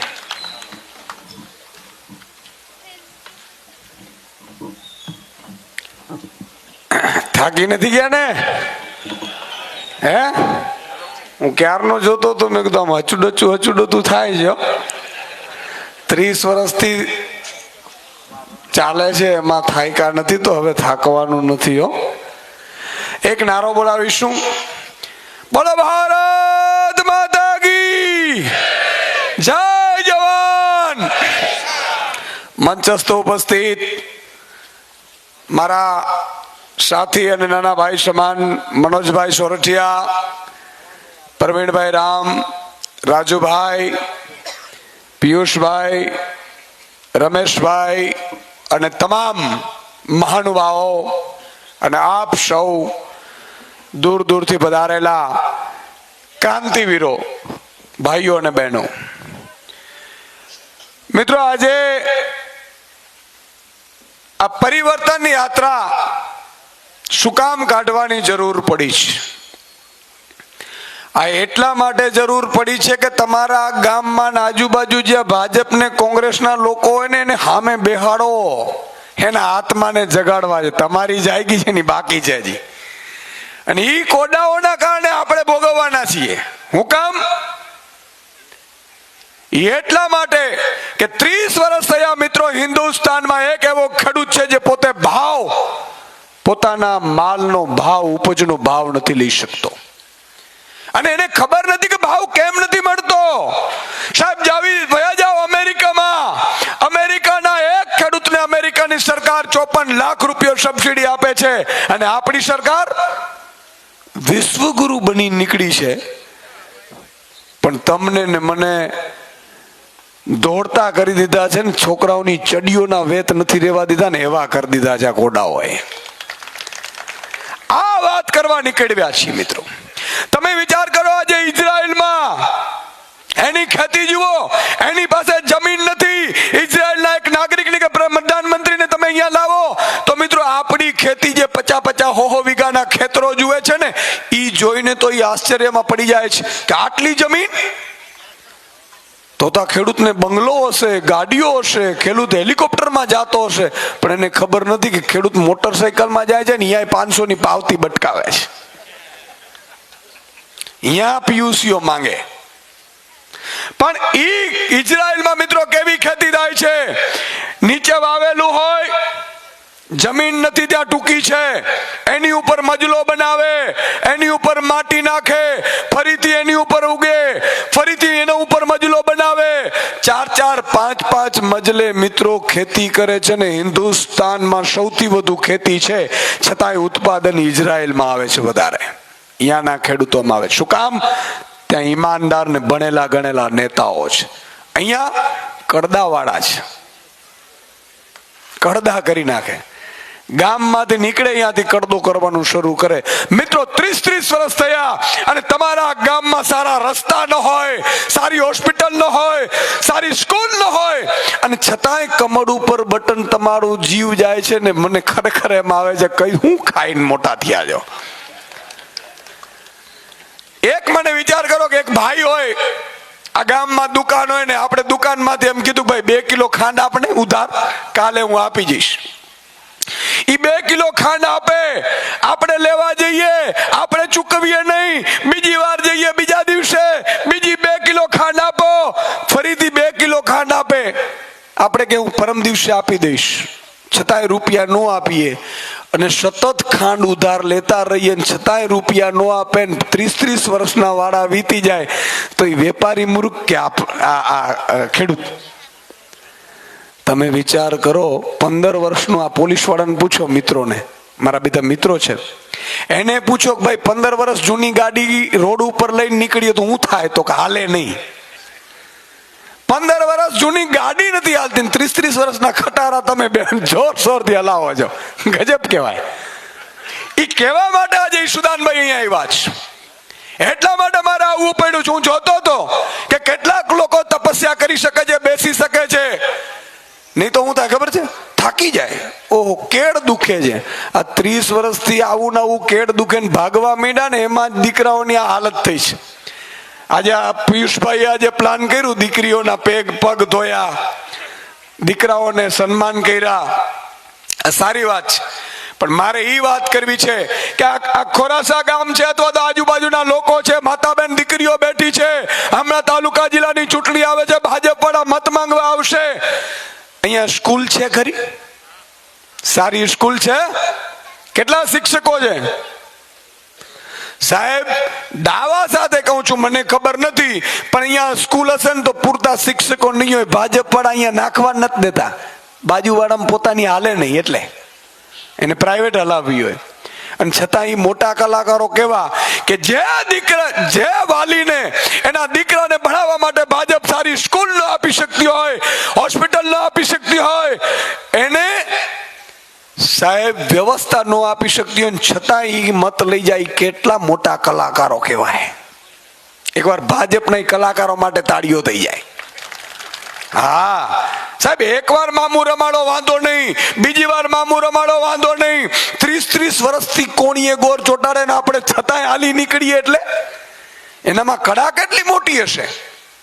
આજે તમે વિચાર કરો, હું અહીંયા ધૂળની ડમુડીઓ વાળા રસ્તા જોતો તો મેં હમણાં આ ખેડૂતોને પૂછ્યું, અહીંયા વચ્ચે ખાટલા બેઠક હતી, અમે 2-3 ખાટલા બેઠક રાખી છે યાત્રામાં, કે લોકો પૂછી શકે. ખરેખર આમાં પૂછવા નથી દેતા, ભાજપ સાંભળતા નથી. મેં ખેડૂતોને પૂછ્યું, ગામવાસીઓને પૂછ્યું, કોઈને કઈ સમસ્યા હોય તો કયો? બિચારાને ખબર જ નથી કે મારી શું સમસ્યા છે. ભાજપે બંધ કરી દીધા છે. જો પાક વીમો નો આપે, હવારથી ખેતી કરવાની ભાવ નો આપે, એપીએમસી માં મિત્રો 5 વાગે, કે મેં તો પૂછ્યું હવારના 5 વાગ્યાના મેં જોયા છે, પણ આગલા દિવસે સાંજે ટ્રેક્ટરો ભરી ભરીને માલ લઈને જાય અને એપીએમસી માં લાઈનોમાં ઊભા હોય, ટ્રેક્ટરો ઉપર હુતા હોય, બીડી પીતા પીતા બિચારો નાય પણ નહીં. અને ઈ ખેડૂતને પૂછો કે તમે મત કોને આપો? તો ભાજપને. વિચાર કરો, 2 દિવસ તમારે ટ્રેક્ટરો લઈને એપીએમસી માં લાઈનો લગાડવી પડે ને છતાંય ભાજપ વાળા મત લઈ જાય. એ કલાકારો કેટલા મોટા છે. હા, અને ભાજપનો કલાકાર નીકળે એટલે મને વિસાવદરની જનતાનો એક કિસ્સો મારે તમને કહેવો છે. વિસાવદરમાં 5 ભાજપના આગેવાનો, મંત્રી હતા, ધારાસભ્ય હતા, સાંસદ હતા. એમાંથી એક મારો મિત્ર હતો જૂનો, એટલે મને વાત કરી, હસી હસીને વાત કરતો હતો ફોનમાં. મને કે સુદાનભાઈ તમે આવવાના હતા, એ 2 કલાક પહેલા અમે ઈ ગામમાં ગયેલા, અને અમે ઈ ગામમાં ગયેલા ને ત્યારે ગાડીમાં નક્કી કર્યું કે આ પ્રજાને કઈ રીતે મનાવીશું, કઈ રીતે મામું રમાડીશું, કે કઈ રીતે મત મળે. એટલે કે અમારા સાંસદ શ્રી હતા, એમણે ઈ કે શરૂઆત કરી કે જુઓ ભાઈઓ બહેનો, એટલે આમાં ગામડાની બેઠક હતી, સભા નહોતી, કે ભાઈઓ બહેનો, નરેન્દ્રભાઈ મોદી, આ હા હા હા, નરેન્દ્રભાઈ મોદી વિશ્વગુરુ બની ગયા. તમે વિચાર કરો, વિશ્વમાં આપણો ડંકો વાગે છે, ત્યાં એક ભાઈ ઉભા થયા કે વિસાવદરમાં ડંકાનો અવાજ નથી સંભળાતો. એટલે કે અમે ધારાસભ્ય બોઠા પડી ગયા, એટલે ધારાસભ્ય ને એવું થયું કે હું વચ્ચે પડું. એમાં મંત્રીને એમ થયું કે હું વચ્ચે પડું. મંત્રીએ કીધું કે તમે વિચાર કરો, નરેન્દ્રભાઈ છે તો આપણે જીવતા છીએ. આ વિસાવદરની જનતા એવું કીધું કે નરેન્દ્રભાઈ જન્મ નહોતો ને ત્યાંથી અમારા બાપ દાદા જીવે છે ને હજી જીવશે. વિસાવદર નું કરો. કે મારો મિત્ર છે ને, એને કીધું ધારાસભ્યથી રેવાયું નથી. એને કીધું કે સાહેબ, આ આપણે આ કામ કર્યા છે, આપણે ખૂબ ખેડૂતો માટે નરેન્દ્રભાઈ ચિંતિત છે, ખેડૂતોને ખૂબ મોટા બનાવવાના છે.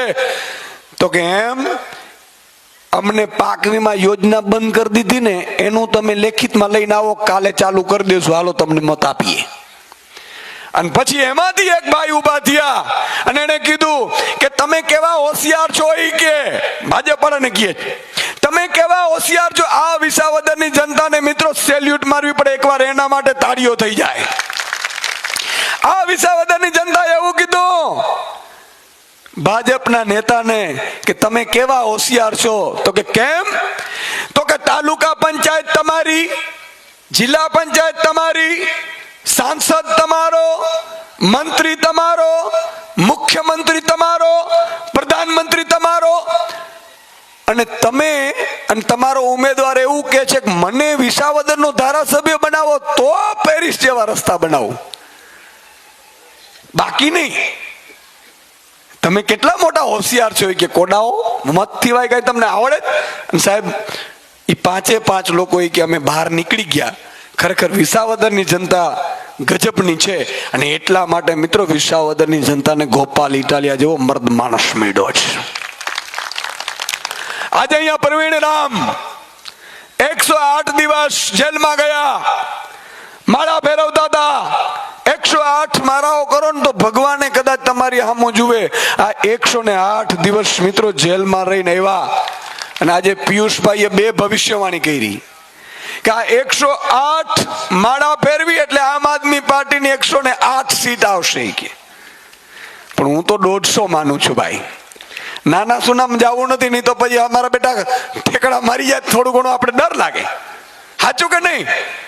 માન લો કે આપણે નિર્ણય કરવો હોય કે ભાઈ ખેડૂતોના દેવા માફ કરવા છે, ખેડૂતોને એપીએમસી માં લાઈનો લગાડવાનું બંધ કરવું છે, ખેડૂતોને ઘરેથી માલ લેવામાં આવે, આવી વ્યવસ્થા કરવી હોય. 5 ધારાસભ્યો ઊંચા નીચા થાય તો, કારણ કે એપીએમસી માં ડિરેક્ટર પોતે હોય, પાછો ચેરમેન પોતે હોય, તકલીફ પડે કે ન પડે? એટલે આપણે 150 સીટો સાથે એન્ટ્રી કરવાની થાય છે મિત્રો, નાના સુનામાં નહીં. પણ એમ વાત કરતો હતો કે પિયુષે પાછો એવું કીધું કે હું સાહેબ કે 56 દિવસ રહ્યો. તો મેં કીધું એનું અર્થ શું? મને કે 56 સીટ થી વધારે ભાજપની નહીં આવે એ કે. લે મેં ધારા જ્યોતિષ ક્યારથી બની ગયો? પણ હું કેવા મિત્રો એ માંગુ છું કે આપણે નક્કી કરવું પડશે. આજે 200 મણ મગફળી લેવાતી હતી, ટેકાના ભાવે લેવાતી હતી કે નથી લેવાતી? ભાઈ હાથ ઊંચો કરો એટલે મને ખબર પડે, તમને ઊંઘ નથી આવતી. બધા હાથ ઊંચો કરો. 200 મણ લેવાતી હતી? લેવાતી હતી. આ વખતે કેટલી લેવાની કયો? ટેકાના ભાવે કેટલી મગફળી લેવાય? 125. શું કામ? કે જયારે 200 મગફળી 200 મણ લેવાનું થયું એટલે ભાજપના કેટલાક સારા નેતાઓ, ભાજપના મોટા નેતા પાસે જઈને એવું કીધું કે 200 મણ લેશો તો મરી જશું, બીજા લોકો અમને મત નહીં આપે. ત્યારે નરેન્દ્રભાઈ ને ભાજપના નેતાઓમાં એટલો અહંકાર હતો, એમણે કીધું ચિંતા ન કરો, ચૂંટણીમાં મંડી પડો, મત તો મળશે. આપણે જ્ઞાતિ જાતિના આગેવાનો એટલા માટે જ મૂકેલા છે, ગામમાંથી મત કાઢવા માટે. અને સાહેબ 2024માં હકડે ઠક મત મળ્યા ભાજપને. એટલે ભાજપ વડે કીધું કે જુઓ મત મળ્યા કે નહીં? તો કે હા. તો કે હવે 70 મણ કરી નાખો. એટલે બધા ધ્રુજી ગયા. 70 મણ લેવા કોઈ આપવા નહીં આવે ખેડૂતનો. મિત્રો આ તો મને ખબર પડી અમે આંદોલનની ચીમકી ઉચ્ચારી અને 125 મણ કર્યું. પણ આ ગામમાં હું કહેવા માંગુ છું, 25 ભાજપ કોંગ્રેસના લોકો હોય તો કે ભૂલથી પણ તમારે એને સમજાવવાના છે. જો ભાજપના મત આ ગામોમાં તાલુકા જિલ્લામાં નીકળ્યા તો હું આ વિડીયો બનાવું તો બનાવીને રાખજો. આવતા વર્ષે માત્ર 40 મણ ટેકાના ભાવે મગફળી ખરીદી કરવાનો પ્લાન થાય. પછી રાડું ન પડતા કે ઈશુદાનભાઈ આમ કરો ને ઈશુદાનભાઈ આંદોલન કરો ને. અને લોકો પાછા શું કે ખબર, હમણાં હું જાતો તો યાત્રામાં તે લોકો ઉભા રખાવ્યા કે ઈશુદાનભાઈ જાય છે, ઈશુદાનભાઈ જાય છે. હળી મારીને આવ્યા, ઈશુદાનભાઈ એક ફોટો પડાવવો છે, ઈશુદાનભાઈ તમારું મહામંથન ખૂબ જોતા હતા, ઈશુદાનભાઈ તમે ખૂબ લડો છો, ખૂબ મહેનત કરો છો, ખરેખર મર્દના ફાડિયા છો, આની સામે પડવું અઘરું છે. અને મને કે લડતા રહેજો.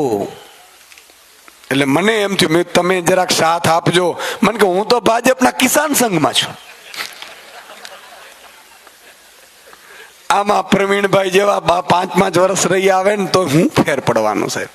એટલે મારે આપણે એટલી વિનંતી છે કે જો તમારા દીકરાઓને તમે હજી ઈચ્છો છો કે એની ચડીઓ રીએ, અમારાથી ન શબ્દ બોલાય પણ કહું છું, એમની ચડીઓ રીએ એવું જો ઈચ્છતા હો તો તમારા ગામમાં રહેતા ભાજપ કોંગ્રેસના જે કાર્યકર્તાઓ છે ને એને હાથ જોડીને તમારામાં લઈ લેજો ને મતદાન બરોબર કરાવડાવજો. બાકી જો ભાજપને મતદાન થયું તો યાદ રાખજો સાહેબ, એવા ડામ મારશે. હમણાં મને સોમનાથમાં મળી ગયા, સોમનાથથી યાત્રા ચાલુ થઈ એટલે કેટલાય આગેવાનો આવ્યા કે સુદાનભાઈ અમારો પ્રશ્ન છે મીડિયામાં તમે ઉઠાવો. મેં કીધું શું છે? મને કે કોરિડોર આવે છે અને અમારી હોટેલો, અમારા મકાન, અમારા બંગલા પાડી દેવા ભાજપે નક્કી કર્યું છે. મેં કીધું મત કોને આપ્યા? તો ભાજપને. સાહેબ આજે અમારો વારો છે, કાલે તમારો લે. ખાલી વાત એટલી છે કે ભાજપને તમે નડતા ન હોવા જોઈએ. આજે કોરિડોરના નામે સાહેબ એ જ લોકોના મત, જેણે ભાજપને ઊભી કરી, જેણે ભાજપને જીતાડી, જેણે ભાજપને ખોબલે ખોબલે મત આપ્યા, એ લોકોને અત્યારે કોરિડોરના નામે સંકલનમાં નથી લીધા અને બંગલાઓ પાડે છે. વયા જાઓ તમે રાજકોટ, કઈ વિસ્તાર છે? જંગલેશ્વર. જંગલેશ્વરમાં જાઓ, જંગલેશ્વરે ખોબલા ખોબલા ભરીને મત આપ્યા.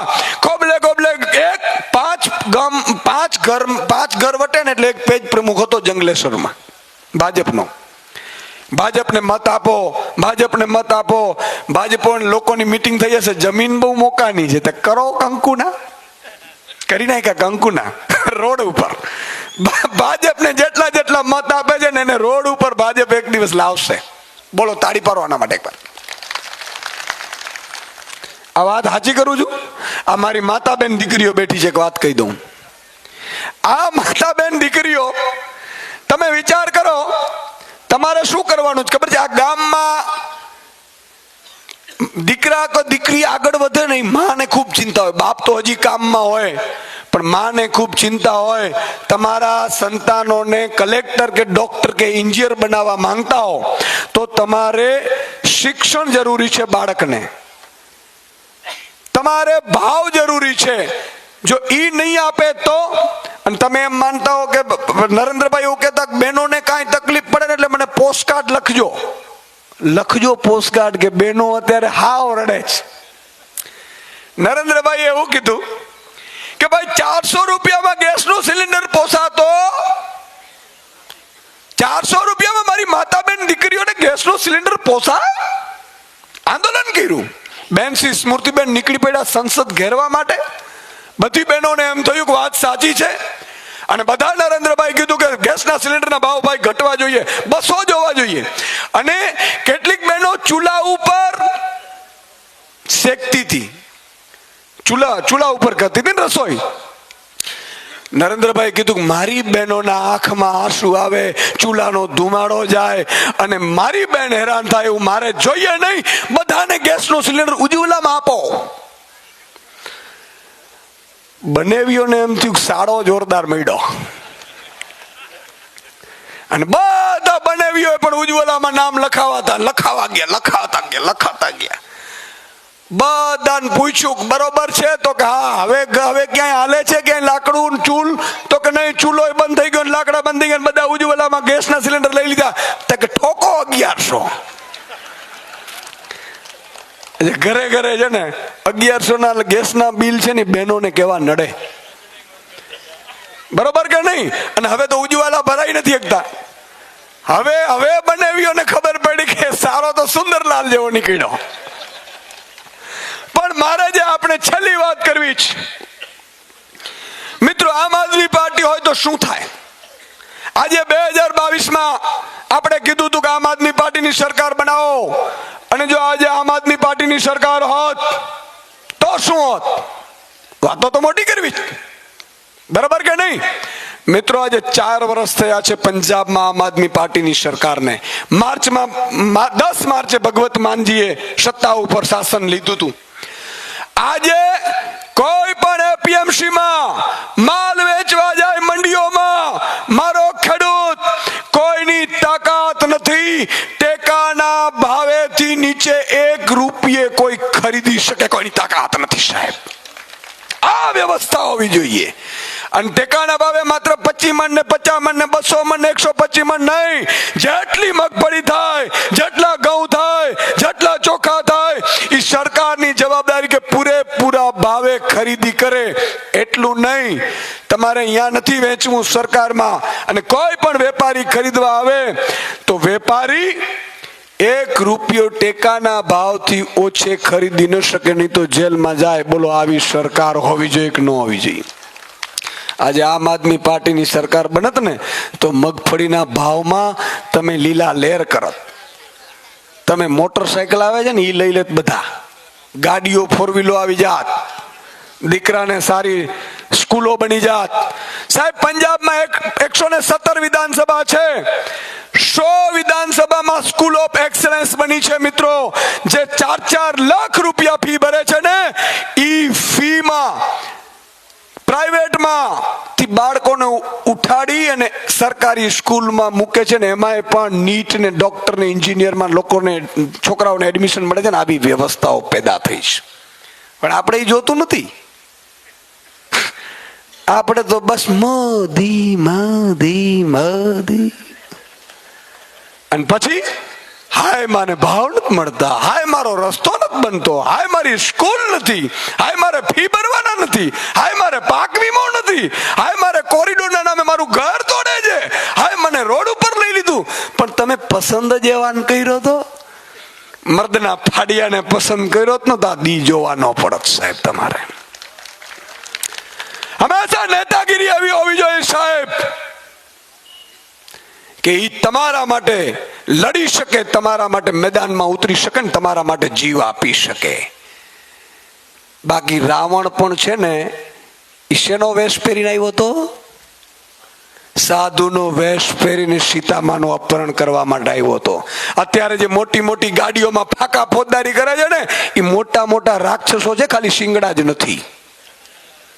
અને તમને એમ લાગતું કે ના ના મારા ભાજપનો આ ધારાસભ્ય સાંસદ મજબૂત છે, સારો માણસ છે, એકવાર એની વિરુદ્ધ વિડીયો બનાવીને બોલજો, આ ખાખી આવીને બીજે દિવસે ઉપાડી જાય. સાચું કે નહીં? બિચારા એમનો વાંક નથી, એમને પણ ગ્રેડ પે નથી મળતો, ઈ સુદાન ગઢવી અપાવવાનો. ચિંતા કરવાની જરૂર નથી કોઈએ. એકવાર સત્તા હાથમાં આવ્યો તો, અને સત્તા કેવી હોવી જોઈએ સાહેબ? સત્તા એવી હોવી જોઈએ કે આજે તમારા ઉપર કોઈ અત્યાચાર કરે, કોઈ ગુંડો, કોઈ લુખો, માતા ને બેન એકલી રહેતા હોય, માં દીકરી એકલા હોય, સિંગલ મધર હોય, દીકરી છે ટ્યુશન માંથી પરત આવી હોય, અને દીકરી માં પાસે આવીને રડીને એમ કે માં આજે આ માણસ છે ને મંત્રી કે મંત્રીનો દીકરો, એને મને છેડતી કરી, અને માએ કોઈ ધારાસભ્ય સાંસદ કે મુખ્યમંત્રીને પત્ર લખવાની જરૂર ન પડે, એ મિસ કોલ મારે,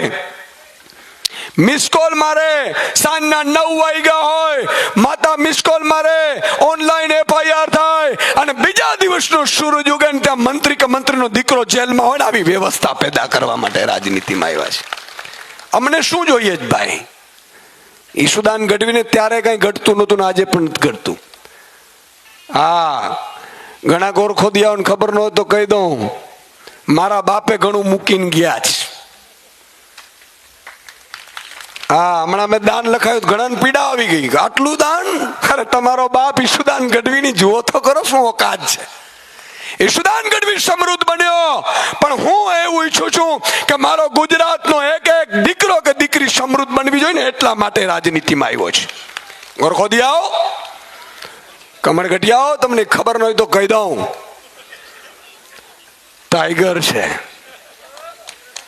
હા, અને ગરીબો વંચિતો શોષિતોને કહું છું, કોઈએ હિંમત હારવાની જરૂર નથી. ટાઈગર અભી જિંદા હૈ. અને એ લોકોને હું કહેવા માંગુ છું કે લૂંટવું હોય એટલું લૂંટી લેજો. પોણા 2 વર્ષ છે. જો આ જનતાએ માતાજી ભગવતીના, દ્વારકાધીશના, સોમનાથ દાદાના આશીર્વાદ થયા અને સરકાર બની અને આમ આદમી પાર્ટીની સરકાર બની, તો સાહેબ જે લોકોએ લૂંટ ચલાવી છે, 25 ફાર્મ હાઉસ લઈને બેઠા છે ને, એનો જપ્ત કરીને જો વ્યાજ સાથે વસૂલાત તમારા ખાતામાં ન નાખાવો ને તો ફટશે અમારી રાજનીતિમાં આવ્યો. અને અધિકારીઓને કહું છું, ચિંતા ન કરતા, ગ્રેડ કે ફ્રેડ બે તો સાવ સામાન્ય વાત છે. હા, ખાલી આજ પોલીસ વાળાએ અરવિંદ કેજરીવાલજીનો ગ્રેડ પે નો વિડીયો નાખ્યો તો મેં કીધું સાહેબ બોલવું પડશે. અરવિંદજીએ પીસી કરી, પોલીસ વાળાએ ખાલી સ્ટેટસમાં મૂક્યું ને ત્યાં પગાર વધારો આવી ગયો તો. આ તાકાત છે અમારા ઈમાનદારીની, આ તાકાત અમારા સત્યની છે. વધ્યું તો નતું વધ્યું, પણ પંજાબમાં એક પોલીસ કર્મચારીની, સામાન્ય કોન્સ્ટેબલના 70,000 રૂપિયો પગાર છે. કેટલો? અને એટલા માટે એને ક્યારે કોઈ આમ 2-5 હજારમાં પડવાની જરૂર ન પડે. ઈ માણસો ઈમાનદાર તો જ રહી શકશે સાહેબ. એને સંતાનો છે, એને માતા પિતા છે, એને પણ પત્ની અને એના દીકરા દીકરીઓના સપના હોય છે, પણ આપણે પગાર જ ન આપીએ તો બિચારા જાય ક્યાં? આપણે જ એને ખોટા કામો કરવા માટે મજબૂર કરીએ છીએ. આજે શિક્ષકો છે, 92 પ્રકારના કામ શિક્ષકોએ કરવાનું ભણાવવા સિવાયનું.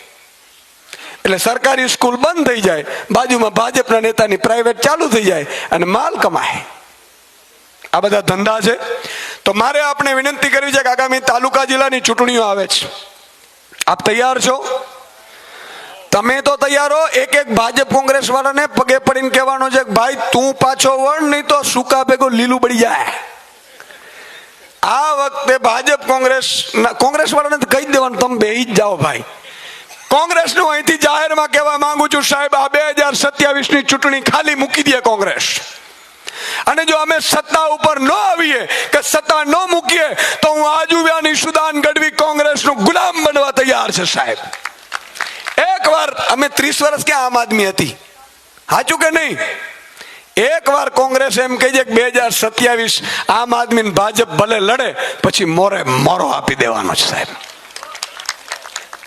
અને હું ગુલામ થવા તૈયાર છું. 500 ના સ્ટેમ્પ પેપર ઉપર કહું છું, બરોબર કે નહીં? પણ મિત્રો હું આપને કહું છું, ઈ તો નહીં કરે, ઈ તો નમાલા છે, ઈ તો ધંધાર્થીઓ છે, એને તો બૂચ મારવી છે. પણ તમારે ભાજપ કોંગ્રેસના નાના કાર્યકર્તાઓને એને સમજાવી દેવાનું. કેમ વિસાવદરમાં સમજાવી દીધું ને? વિસાવદરમાં કોંગ્રેસના નાના કાર્યકર્તાઓને સલામ મારવી, પણ એને કીધું કે ભલે અમારા ઉપરવાળાએ ગેમ કરી હોય, અમે તમારી સાથે છીએ. ઈશુદાનભાઈ, ગોપાલભાઈ, મનોજભાઈ, અને એમણે ચૂંટણી જીતાડી સાહેબ.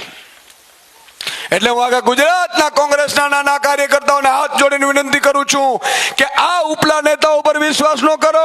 અને આમની તાકાત નથી, પણ અમને મોકો એકવાર આપવા દો. તમે નીચેથી આમ આદમી માટે કામ કરો સાહેબ. તાલુકા જિલ્લામાં આ ભાજપના ભૂકા નો કાઢી નાખીએ ને તો ભાજપ વાળાને, બરાબર કે નહીં? તો તમારે આ કરવાનું છે. એક વ્યક્તિએ માત્ર 10 લોકોને, તમે જમવા જાઓ, લગ્નમાં જાઓ, ખાવા જાઓ, ગાડીમાં બેઠા હો તો 5-25 વ્યક્તિઓને વાતો મૂકો. આ તમે મૂકતા નથી, હજી શરમાવો છો. મૂકશો કે નહીં? હું ચાલી થઈ જાઉં છું ને ચાલુ થઈ જાઉં છું. પ્રદેશ પ્રમુખ તો લગ્નમાં ગયો હતો ને તો ચાલુ થઈ ગયો ભાઈ આમ આદમીનો. મને મારી ટીમ રોકે, મને કે સાહેબ આ લગ્ન છે. મેં કીધું જે હોય તે આ પુણ્યનું કામ છે. આમ આદમીમાં મત આપવો ને અપાવો ને, એટલે સોમનાથમાં યજ્ઞ કરવું ને એટલું પુણ્ય મળે ને એટલું પુણ્ય આમાં મળે છે.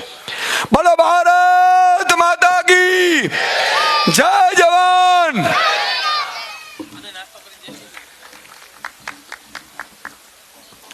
ખૂબ ખૂબ આભાર. હવે બધાય પહેલા બેનો નાસ્તો કરી લઈ અને પછી તમામ વ્યક્તિઓ નાસ્તો લઈ અને જાય.